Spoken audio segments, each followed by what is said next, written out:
Buenos días, hermanas y hermanos. Muchas veces pensamos que mientras no digamos una mentira directa, estamos actuando correctamente. Pero, ¿qué pasa cuando callamos algo importante? ¿O cuando presentamos la verdad de una forma que puede inducir a error?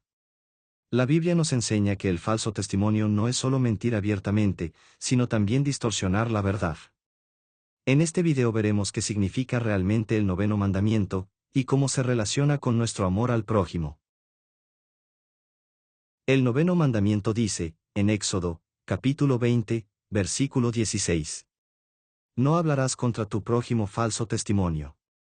Aun cuando la palabra falso es traducción de la palabra tzeiker, en idioma hebreo, que significa falsedad con intención de engañar y que en su contexto inmediato se refiere a no mentir en un juicio, lo cual era algo gravísimo en el pueblo hebreo, el significado de este mandamiento se expande. En Levíticos, capítulo 19, versículo 11, donde se usa la palabra sacru, que es otra conjugación del mismo verbo sacar, y que se refiere a mentir, en un sentido amplio y general. No hurtaréis, y no engañaréis ni mentiréis el uno al otro. El engaño y la mentira, además de ser un pecado contra el noveno mandamiento, es algo que definitivamente Dios aborrece, como dice la palabra de Dios en Proverbios, capítulo 12, versículo 22. Labios mentirosos son abominación a Jehová, pero los que hacen verdad son su contentamiento. Y en Proverbios, capítulo 6, versículos 16 al 19, que dice: 6 cosas aborrece Jehová, y aun 7 abomina su alma, los ojos altivos, la lengua mentirosa, las manos derramadoras de sangre inocente, el corazón que maquina pensamientos inicuos, los pies presurosos para correr al mal, el testigo falso que habla mentiras, y el que siembra discordia entre hermanos. Entre las 6 cosas que Dios aborrece y su alma abomina, están la lengua mentirosa, y el testigo falso que habla mentiras. Jesús nos dice hasta qué punto la mentira es algo que Dios aborrece, identificando a Satanás como el padre de la mentira, en Juan, capítulo 8, versículo 44. Vosotros sois de vuestro padre el diablo, y los deseos de vuestro padre queréis hacer. Él ha sido homicida desde el principio, y no ha permanecido en la verdad, porque no hay verdad en él. Cuando habla mentira, de suyo habla, porque es mentiroso, y padre de mentira. El camino que usó y sigue usando Satanás para dominar el corazón humano ha sido siempre la mentira y el engaño. Lo ha hecho desde el principio cuando hizo caer a Eva en la desobediencia a Dios, preguntándole con engaño, en Génesis, capítulo 3, versículos 1 al 5. ¿Con qué Dios os ha dicho, no comáis de todo árbol del huerto? Y la mujer respondió a la serpiente, del fruto de los árboles del huerto podemos comer, pero del fruto del árbol que está en medio del huerto dijo Dios, no comeréis de él, ni le tocaréis, para que no muráis. Entonces la serpiente dijo a la mujer, no moriréis, sino que sabe Dios que el día que comáis de él, serán abiertos vuestros ojos, y seréis como Dios, sabiendo el bien y el mal. La serpiente no negó todo lo que Dios había dicho, pero lo distorsionó, llevando al ser humano a desobedecer. Hoy, Satanás sigue engañando al mundo, usando su principal estrategia de mezclar la mentira con la verdad, para que parezca verdad. Por ejemplo, intenta convencernos de que los 10 mandamientos eran solo para el pueblo judío. Que los mandamientos fueron clavados en la cruz y que solo existe la gracia. Que lo que Dios ha dicho que está mal en realidad no es malo. Por eso Pablo, hablando de la injusticia de los hombres, retoma esta idea al decir que el ser humano cambió la verdad de Dios por la mentira, en Romanos, capítulo 1, versículo 25. Ya que cambiaron la verdad de Dios por la mentira, honrando y dando culto a las criaturas antes que, al Creador, el cual es bendito por los siglos. Amén. Pablo nos dice que no solo se trata de decir mentiras evidentes, sino de cambiar la verdad de Dios por algo que parece verdad, pero no lo es. Satanás ha inducido al hombre a mentir y a cambiar la verdad de Dios por la mentira. Jesús advirtió que la verdad de Dios puede ser reemplazada por enseñanzas humanas, como le dijo a los fariseos y escribas en Marcos, capítulo 7, versículos 9 y 13, bien invalidáis el mandamiento de Dios para guardar vuestra tradición, invalidando la palabra de Dios con vuestra tradición que habéis transmitido. Un ejemplo, lo encontramos en cómo mandamientos de Dios han sido presentados como una verdad que no refleja fielmente lo que Dios ha dicho. Así, la mentira termina redefiniendo lo que es bueno y lo que es malo, distorsionando la palabra de Dios. El profeta Isaías nos advierte, en Isaías, capítulo 5, versículo 20. Hay de los que a lo malo dicen bueno, y a lo bueno malo, que hacen de la luz tinieblas, y de las tinieblas luz, que ponen lo amargo por dulce, y lo dulce por amargo. La única forma de no dejarnos engañar por la mentira es conociendo la verdad de Dios, a través del estudio de su palabra, ya que es la única verdad que permanecerá para siempre. Dios aborrece y castiga la mentira.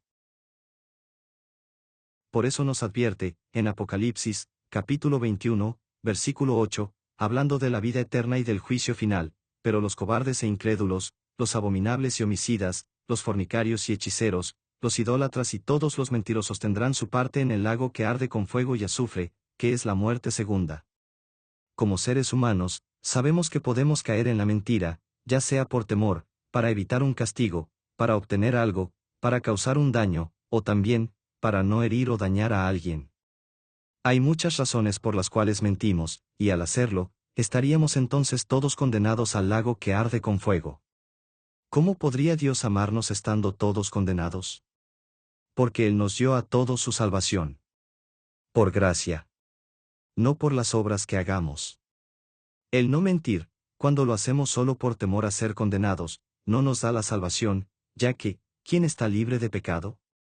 Lo que nos da la salvación es creer en Jesús como nuestro Salvador, y aceptar el sacrificio que hizo por nosotros.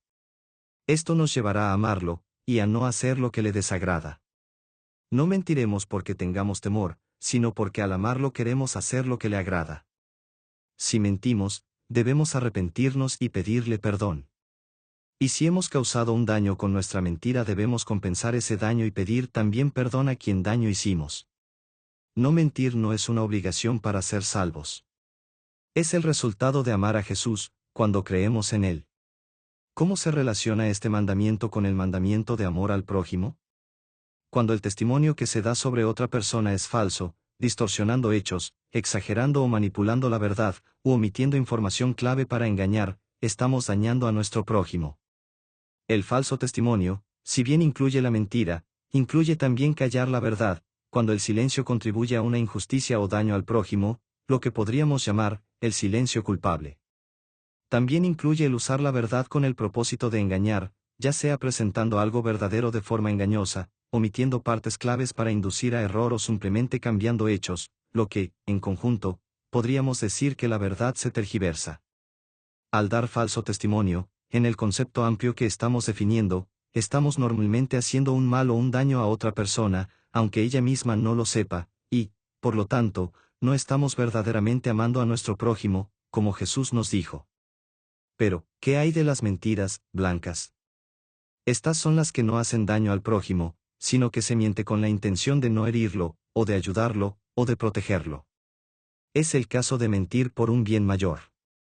Como hemos visto, la Biblia condena la mentira. No la justifica por las intenciones. Pero también muestra situaciones, donde Dios obra en medio de situaciones humanas complejas.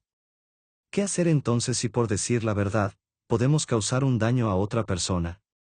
¿Cómo podemos amar al prójimo y no causarle daño diciendo la verdad?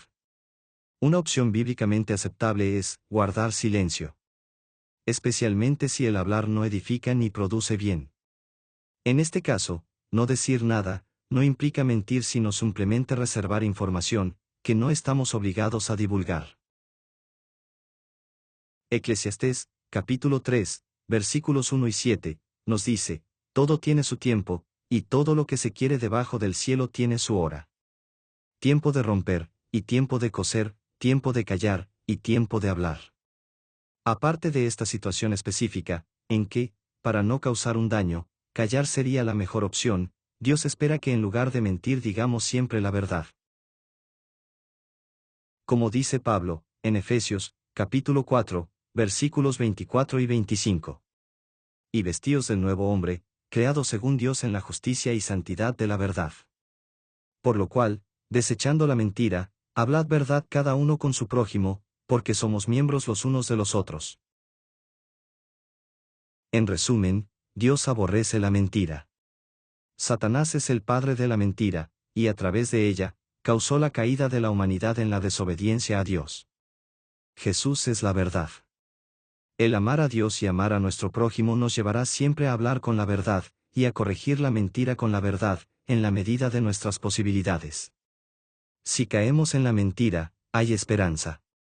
Dios es misericordioso y nos ama. Por ello, siempre nos perdonará, cuando haya arrepentimiento verdadero y le pedimos perdón. Que Dios te bendiga.